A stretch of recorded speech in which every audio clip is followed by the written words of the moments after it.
Hey guys, how's it going? Hope you're doing well. My name is Crown, and today I'm going to read you some very interesting stories that I hope that you're gonna love. And now, without further ado, let's go!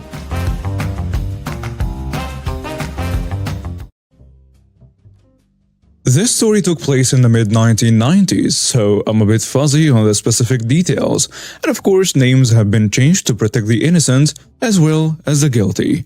On to the story. The characters are me, a manager, the cashier Maria, grabby customer, but you'll call him grabby, police officer 1 and 2, and the paramedic. Back in my 20s, I worked at a local hardware store that was just down the street from the city university, where I ended up being promoted to store manager.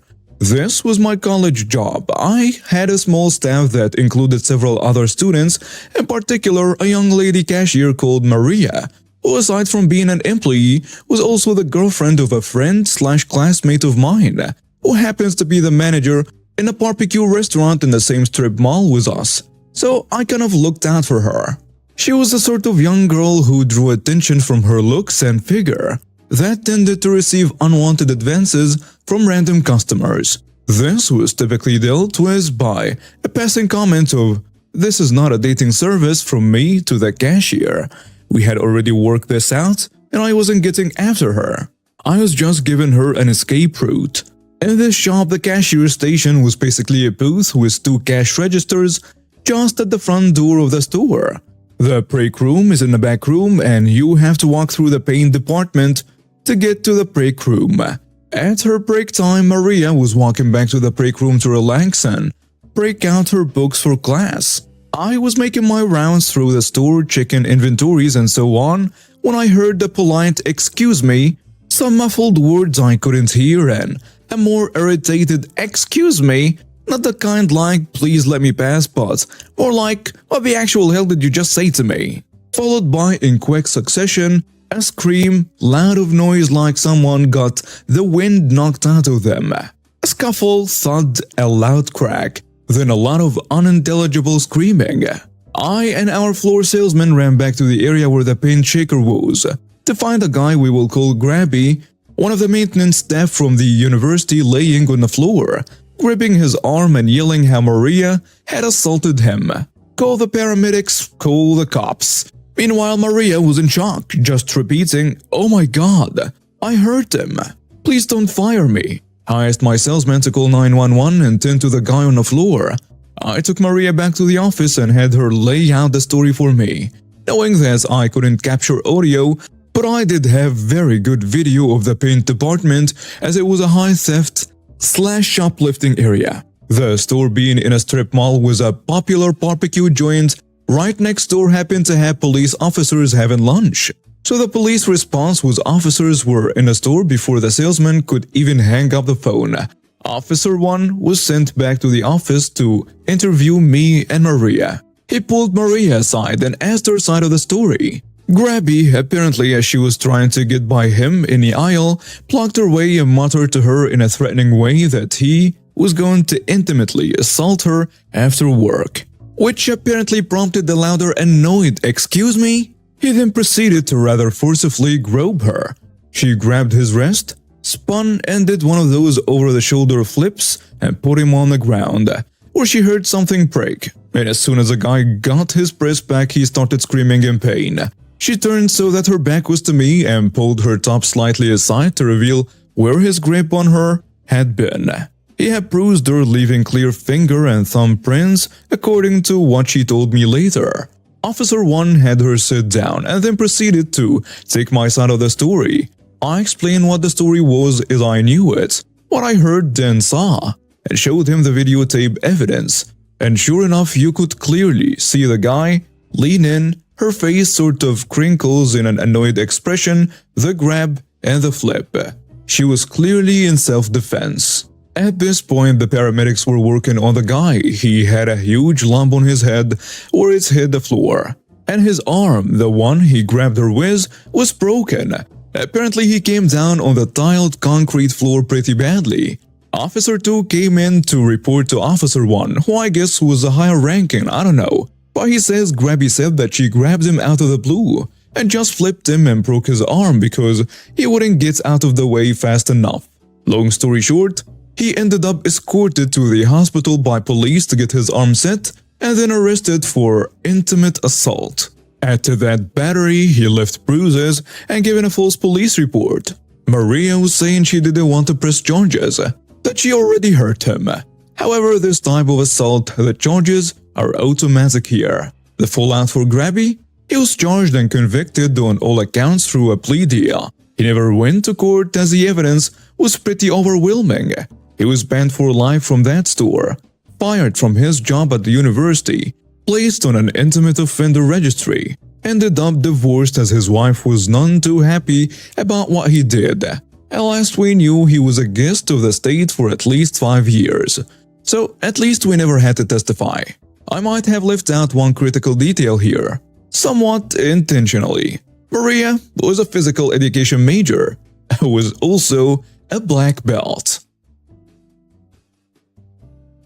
Not my story, but a friend who passed a few years back who loved to tell this. I have changed the names. I'll try my best to remember the details, as it was usually told over one too many beers. As such, I'm sure it has been embellished a bit, but I'll try to remain true to the version I heard. Also, I have no law enforcement background, so if there are technical inaccuracies in process or terminology described here, that is the fault of my interpretation. Feel free to correct me. Every cop has a million stories, but when one warrants endless repetition, you know the people in that story are special kind of stupid. This is one such story. For context, let's preface this with a retelling of an old joke. I'm sure many of you are familiar with it. Two guys are driving down the road and fly by a cop at 50 over the speed limit. The cop's lights go on and they pull over. The driver unrolls his window and the cop tells the men to exit the vehicle and stand to the side. They comply and the cop slaps the driver. The cop says, "Sir, do you know why I slapped you?" "Yes, officer. I was driving too fast." The cop then slaps the passenger. "What the hell? Why did you slap me?" "He was driving. I thought I'd grant your wish." "What?" "We both know the second you guys pull away, you turn to your buddy and say, 'Man, I wish he had tried that crab with me.' The joke is amusing because we all know that attitude. Everyone has a backbone when they are not the one dealing with the cops. This is something Bill exploited well. Bill was in law enforcement. Part of his job could be thought of as lead generation, looking for illicit goods being transported, largely coming out of Native American reservations. I know meth was a common focus, or knockoff prescription drugs, car parts from chopped cars, and so on. He had a pretty reliable system for gaining intel. He'd sit at truck stop diners in plain clothes, looking like a trucker, and have a buddy in uniform give him a hard time in front of everyone else. Questions like, "Is the rig yours? Where are you coming from? I thought I saw you miss a weigh-in."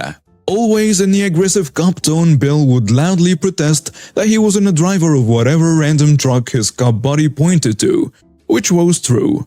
This feigned theatrical harassment would go on for a while, and the uniformed cop would leave. Unfallingly, the moment the cop left, someone would walk up to Bill and say, "Man, I can't believe these pigs," and then readily exchange stories about their own run-ins with law enforcement. This is not really undercover work. Mostly, it was just his way of screwing around on his lunch break. Eat a meal at a diner, see if anyone is dumb enough to take the bait, and many were. Filled with a false sense of bravado, many would walk up to Bill and tell him how they would have handled the cops, give him pointers on how to evade cops, and in the process, disclose a lot of information about their own shady dealings. As he told it, he'd snag it at least one good lead a month, doing this a couple times a week at various truck stops. There was a guy who we will call Tweaker Travis, not the sharpest kid, but he was a regular, a small-time runner who they normally wouldn't even bother with. He mostly just moved cartons of cigarettes for resale without the tech stamp of the res, maybe 20 to 30 a day, maybe a bit of pot. Illegal, but that's not what they were fishing for. They might have ignored him completely, except Tweaker Travis has seen Bill get shaken down by several different cops over the past few months, and in his myth-addled mind had come to the conclusion that anyone getting that much police attention but never getting arrested must be well connected in the criminal underworld, and he wanted in. So what does Travis do? He writes up a resume of his criminal job experience, complete with dates and references, and hands it to Bill. Yes, he put his criminal jacket in resume form, properly formatted and everything, complete with names and phone numbers to all his petty crime buddies, and handed it to a cop. In it, he confessed to several local burglaries, and Bill was forced to arrest him. Normally, when the badge and handcuffs came out, most people would realize they'd done messing up, but not our boy Travis. At first, he laughed. "Come on, man, quit screwing around. I know you ain't no cop." The handcuffs go on and they walk toward the police car. But weaker Travis is falling deeper into denial. He's seen too many movies, and fiction and reality are pretty blurred in his current state of mind. "Whoa, you guys have the cops on your payroll? Man, I knew you were connected, but I had no idea you had that kind of pull around here. So what are you guys moving, huh?" Travis in the back of the car, Bill is in the front, obviously, and they are driving down the road to the police station. "So hey man, where are we going? Do I have to do an interview or something to start running for you guys? Are you going to meet some bosses? The whole handcuff thing, is that like some kind of initiation?" Nobody gets a word in with this guy. He's talking a million words a minute in typical tweaker fashion. They are halfway through booking him in before he begins to suspect something is wrong. Finally, he pauses for a moment and goes silent as the gravity of what's happening begins to sink in. At this point, it's been about 45 minutes since the whole fiasco began, and Bill can finally get a word in. In his best cop voice, Bill explains, "Dude, you need to shut up now and call a lawyer. This is not a test or an initiation. I showed you a real badge, handcuffed you, put you in a police cruiser, and drove you to the police station." "Yeah, but that doesn't make sense. You're not a cop. You don't work here." "Yes, I'm a cop. I showed you my badge." "Wait, why am I under arrest? You didn't tell me you were a cop. This is an entrapment." Cue the next 16 hours of "this is entrapment" over and over again. One of the other cops there after Bill left apparently recorded it and made it into a techno remix that became the unofficial department ringtone for a while, before it was officially deemed unprofessional, potentially problematic legally, but funny as hell in a memo. If anyone reading this has a copy, please PM me. I would love to post it and would protect my source. It would have been Bill's birthday next month, and I know his kids would love a copy of it. While in college, I had a summer job in a place that fabricated steel tubing. I was part of a two-man team that packed the finished goods into boxes for shipment. To get them from our workstation to the loading dock, there was a heavy-duty hoist that rode on a monorail on the ceiling. To control it, there was a plastic switch box hanging from a cable. It was old and took a lot of abuse. About once a week, the switch would stop working. My co-worker was a guy named Dave who was studying electrical engineering. We got along pretty well and had developed a system for when the hoist didn't work. I would walk across the shop to the electrical panel, flip the breaker that controlled the hoist, and let out a loud whistle. He would open up the switch box, clean out all the crud, make sure the wires were connected, reassemble the box, and whistle. That was my signal to reset the breaker and get back to work. One day we were very busy processing a big order from an important customer. Our foreman, Harry, who resented the college kids who worked there, was running around yelling at everyone to work faster and get off our forking butts. And of course he was right by me when the hoist stopped. I took off for the breaker panel while Dave fetched the screwdriver. And Harry started screaming, "Where are you going? We have to get the hoist fixed." I told him I was going to flip the breaker while Dave fixed the switch. He told me we cannot afford to wait all day for me to walk across the shop and mess around with a breaker. He turned to Dave and said, "Just fix the switch."